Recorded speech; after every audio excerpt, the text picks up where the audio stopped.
Hey y'all.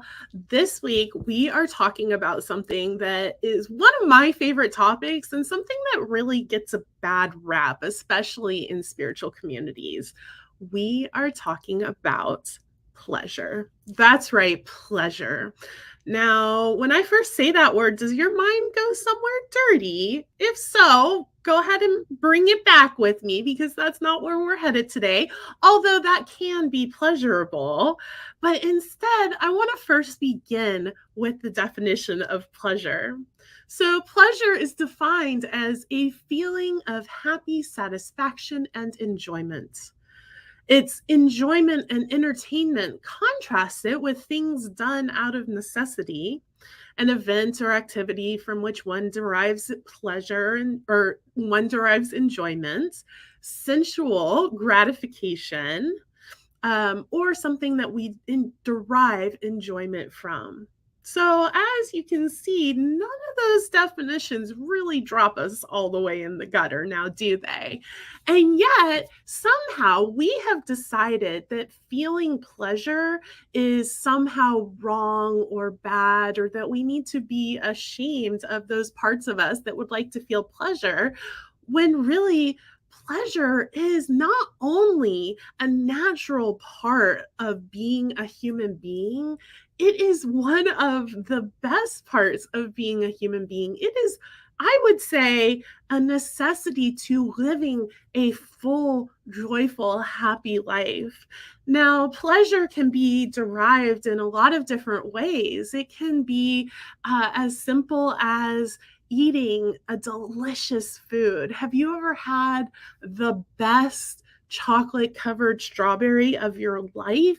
Or maybe you aren't a chocolate covered strawberry kind of person. So, what about the best potato chip of your life, or the best meal at your favorite restaurant? Or perhaps it wasn't really about the meal itself, but the company you were with, and all of a sudden you realize, I love this. I am so happy right now. That's pleasure, that feeling of utter satisfaction and contentment.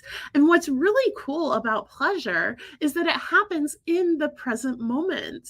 We don't really experience pleasure in the past or in the future. Pleasure is something that is happening right now. And so pleasure is an act of mindfulness. It's a way that we allow ourselves to show up to the present moment, to fully embrace what is happening in front of us. It's hard to derive pleasure from eating your favorite bite of your favorite food in your favorite restaurant if you're so busy worried about your to-do list that you aren't even tasting the food as you swallow it down as fast as you can. Pleasure is something that takes time. It takes mindfulness. It takes allowing yourself to set down all of the needs and the things and the to-dos of the day, and instead just allow yourself to fully be present to what is happening. Pleasure is incredible. Pleasure is what leads us to spiritual awakening and enlightenment. I firmly believe this. In about 4,000 years ago, the spiritual practice of Tantra was developed. And a lot of people, when they hear the word Tantra, they think, oh, that's that weird sex thing.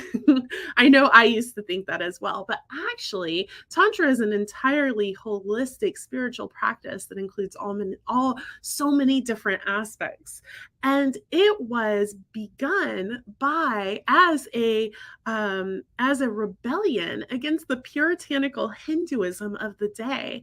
It took this idea of we have to deny our bodies, deny ourselves, deny our pleasure, and it flipped it on its head and said, hey, maybe we were put on this earth in these bodies for a reason. Maybe these bodies have these senses that are capable of feeling this level of pleasure and enjoyment for for a reason. And so we are going to embrace our bodies.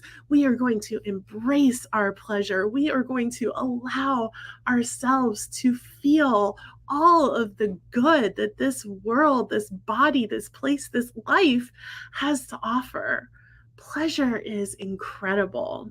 So this week, I invite you to find something that is pleasurable for you and to dive in head first, to let go of everything else and to arrive fully in the present moment so that you can feel all of the pleasure that you are worth feeling just by being a human being on this planet. I love you all.